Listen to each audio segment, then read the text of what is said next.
مسلمان درود پڑھتا ہے تو اس کو کون کون سے ثمرات ملتے ہیں، کون کون سے فائدے ملتے ہیں؟ آؤ میں تمہیں درود پڑھنے کے 10 فائدے بتاتا ہوں۔ نمبر 1، ایک صحابی بیان کرتے ہیں کہ ایک دن میں حضور صلی اللہ علیہ وسلم کے پاس گیا، میں نے دیکھا کہ آقا کریم سجدے کی حالت میں ہیں۔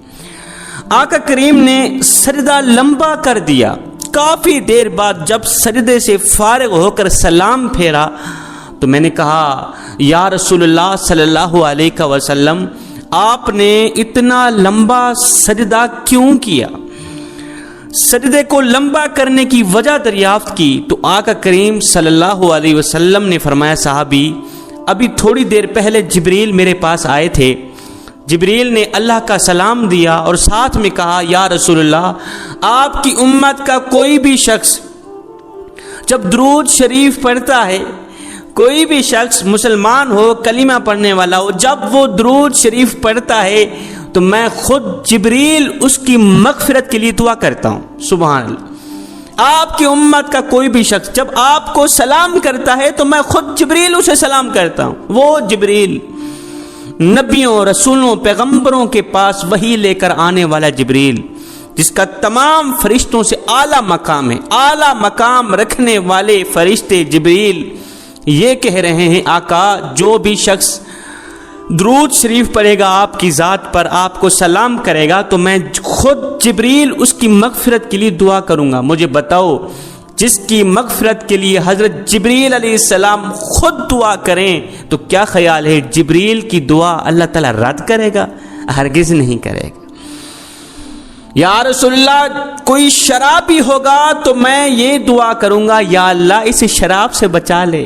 یا رسول اللہ، اگر کوئی زانی آپ کو سلام پیش کرے گا، اگر کوئی زانی آپ کی ذات مبارکات پر درود شریف کا نذرانہ پیش کرے گا تو میں خود جبریل دعا کروں گا، یا اللہ اسے زنا سے بچا لے۔ یا رسول اللہ، کوئی گنہگار، بدکار، سیاہکار، خطاکار، اللہ کا نافرمان آپ کو سلام پیش کرے گا، آپ کی ذات مبارکات پر درود شریف کا نذرانہ پیش کرے گا تو میں خود جبریل دعا کروں گا، یا اللہ اسے توبہ کی توفیق عطا فرما۔ اسے اللہ تعالیٰ توبہ کی توفیق دے گا، میں اس کی مغفرت کے لیے دعا کروں گا۔ دوسرا فائدہ، اللہ کے رسول نے فرمایا کہ اللہ تعالیٰ نے کچھ فرشتوں کو مقرر کر رکھا ہے، ان کی ڈیوٹی لگا رکھی ہے۔ ان کی ڈیوٹی یہ ہے کہ صبح سے لے کر شام تک 24 گھنٹے وہ یہ کام کرتے ہیں کہ کوئی بھی میرا امتی جو میری ذات پر درود شریف پڑھتا ہے تو وہ فرشتے بڑے ہی ادب و احترام کے ساتھ وہ درود شریف میرے پاس لے کر آ کر کہتے ہیں کہ یا رسول اللہ، یہ فلاں آپ کے امتی نے آپ کو تحفہ بھیجا ہے، قبول کریں۔ تو میں وہ تحفہ قبول کرتا ہوں۔ اللہ اکبر۔ جبریل کہنے لگے، جو شخص صبح شام آپ کی ذات پر درود شریف کا نذرانہ پیش کرتا رہتا ہے، درود پڑھتا رہتا ہے، تو ایک وہ مقام بھی آتا ہے جب اللہ فرماتا ہے، فاذکرونی اذکرکم، اے میرے بندے اب تو میرا ذکر زمین پہ بیٹھ کے کر، میں تیرا ذکر عرش بنی پہ بیٹھ کے کرتا ہوں۔ یا اللہ، درود تو آقا کریم کی ذات مبارکات پر بھیجا، تو درود کو بھی اپنا ذکر سمجھ رہا ہے، کیوں نہیں سمجھ رہا؟ میرے مصطفیٰ کا ذکر صرف مصطفیٰ کا ذکر نہیں، وہ بھی میں خدا کا ذکر ہے۔ جس نے مصطفیٰ کریم کی ذات پر درود پڑھا وہ یہ سمجھے کہ میں نے خدا کی حمد بیان کی ہے، خدا کا ذکر کیا ہے۔ اللہ تعالیٰ نے نماز پڑھنے کا حکم ہمیں تو دیا ہے، خود نہیں پڑھتا۔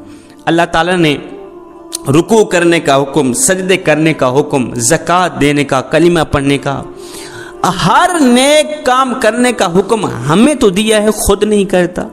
یا اللہ، نماز پڑھیں ہم، روزہ رکھیں ہم، حج کریں ہم، زکوٰۃ دیں ہم، سارے کام ہم ہی کرتے ہیں، تو بھی کچھ کرتا ہے یا نہیں کرتا؟ میرا اللہ فرماتا ہے، میرے بندے میں کیوں نہیں کچھ کرتا؟ ان اللہ و ملائکتہ یصلون علی النبی یا ایھا الذین آمنوا صلوا علیہ وسلموا تسلیما۔ اے میرے بندے، میں تو صبح سویر نبی نبی کرتا ہوں، میں صبح بھی نبی نبی کرتا ہوں، میں تو شام کو بھی نبی نبی کرتا ہوں۔ اللہ اکبر۔ میں تو ہر وقت اپنے محبوب کی ذات پر سلام کرتا رہتا ہوں، درود پڑھتا رہتا ہوں، میں کیوں نہیں کچھ کرتا؟ ایک شخص فوت ہوا، جب فوت ہوا تو لوگ اس کو غسل دینے لگے۔ غسال نے غور کیا کہ اس کے لب ہل رہے تھے، مر گیا ہے, جسم سے جان نکل گئی, روح نکل گئی, ہل بھی نہیں سکتا, ہاتھ بھی کام نہیں کر رہے, پاؤں بھی کام نہیں کر رہے, لیکن اس کے لب ہل رہے ہیں. غسال نے دیکھا, دیکھ کر حیران رہ گیا. خیر اس کی قبر کھودی گئی. جب اس کی تدفین کرنے لگے, لوگ دیکھ کر حیران رہ گئے کہ اس کی قبر میں نور ہی نور تھا. گلاب کے پھول اگے ہوئے تھے جن کی خوشبو سے قبر میں عطر پھیلا ہوا تھا. نور ہی نور, ایسے لگتا تھا جسے جنت کی تمام کھڑکیاں کھول دی گئیں, دائیں بائیں جنت کی کھڑکیاں کھول دی گئیں. قبر جنت کے باغوں میں سے باغ بنی پڑی.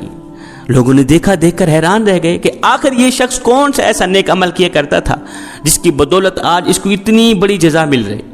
خیر اس کی تدفین کرنے کے بعد لوگ اس کے گھر آئے. اس کے گھر والوں سے پوچھا کہ آخر یہ شخص کون سا کام کیا کرتا تھا. اس کے گھر والوں نے کہا, اور کاموں کا تو ہمیں پتہ نہیں, ایک پتہ ہے کہ وہ صبح سے شام تک ہر وقت درود شریف پڑھتا رہتا تھا. اللہ اکبر, ایک ہی کام کرتا تھا, تسبیح ہاتھ میں ہوتی تھی, درود پہ درود پڑھتا چلا جا رہا. ہائے, درود پڑھتا پڑھتا اس نے زندگی گزاری. مرا ہے تو درود پڑھتے پڑھتے, آج مر گیا ہے, جسم میں روح نہیں رہی, جان نہیں رہی, لیکن اس کے لب ہل رہے ہیں. آقا کریم نے فرمایا, جو بھی شخص جس حال میں زندگی گزارے گا اسی حال میں مرے گا, اور جس حال میں مرے گا قبر میں بھی اسی حال میں کھڑا کیا جائے گا, اور جس حال میں زندگی گزارے گا کل قیامت کے دن بھی اسی حال میں کھڑا کیا جائے گا. اللہ کے سامنے اسی حالت میں کھڑا کیا جائے گا جس حالت میں اس نے زندگی گزاری.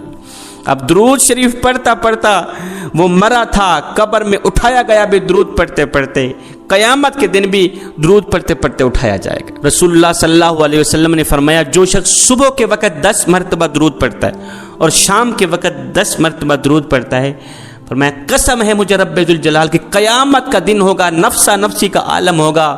فرمایا اللہ کے سامنے میں اس بندے کا نام لے کے اس کی سفارش کراؤں گا. قیامت کا دن, نفسا نفسی کا عالم, جب ہر بندہ ہایا ہے کی پکار رہا ہوگا. آدم علیہ السلام نفسی نفسی, شیش علیہ السلام نفسی نفسی, موسیٰ علیہ السلام نفسی نفسی, عیسیٰ علیہ السلام نفسی نفسی, ہر نبی ہر امتی نفسی نفسی, ہائے کی پکار رہا. لیکن جو شخص میری ذات پر دنیا میں درود پڑھتا تھا, زندگی میں درود پڑھتا تھا, میں اللہ کے سامنے اس کا نام لے کے اس کی سفارش کروں گا, اور وہ میرے ساتھ اس طرح ہوگا جس طرح یہ دونوں انگلیاں ایک دوسرے کے ساتھ ملی ہوئی. حضرت سیدنا علی المرتضیٰ شیر خدا کرم اللہ وجہ الکریم کے پاس ایک شخص ہے, کہنے لگا حضرت غریب ہوں, کھانے کو کچھ نہیں, پینے کو کچھ نہیں ہے, کاسا اٹھانے میں مجبور ہو گیا ہوں, بھیک مانگنے پہ مجبور ہو گیا ہوں, صبح کو کھاتا ہوں شام کے لیے نہیں ہوتی, شام کو کھاتا ہوں صبح کے لیے نہیں ہوتی. امیری کا جنازہ نکل گیا, غربت عروج پر آ گئی, سکون کا جنازہ نکل گیا, دکھ عروج پر آ گئے. کوئی ایسا وظیفہ بتائیں, کوئی ایسا عمل بتائیں جس کو پڑھ کے میں امیر بن جاؤں, بادشاہ بن جاؤں, مالا مال بن جاؤں.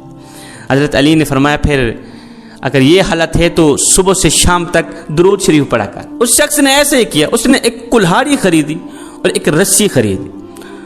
صبح درود پڑھتا پڑھتا جنگل میں چلا جاتا, لکڑیاں کاٹتا, رسی سے باندھ کر شام کو درود پڑھتا پڑھتا بازار میں بیچتا. اس کا یہ کاروبار چمک گیا, درود کے صدقے اس کا یہ بزنس چمک گیا. ایک دن آیا وہ مالا مال بن گیا, بہت بڑا امیر بن گیا, تاجر بن گیا. اب جو بھی شخص اس سے پوچھتا کہ آخر کس وجہ سے, کون سے عمل کی وجہ سے تو اتنا بڑا امیر بنا ہے کم دنوں میں, تو وہ شخص بڑی فخر سے کہتا, اگر تم بھی میری طرح کے امیر بننا چاہتے ہو تو پھر صبح سے لے کر شام تک درود شریف پڑھا کر. آقا کریم علیہ الصلوۃ والسلام کی ذات مبارکات پر درود شریف پڑھا کرو. یہ سب کچھ جو مجھے ملا ہے درود کا صدقہ ہی.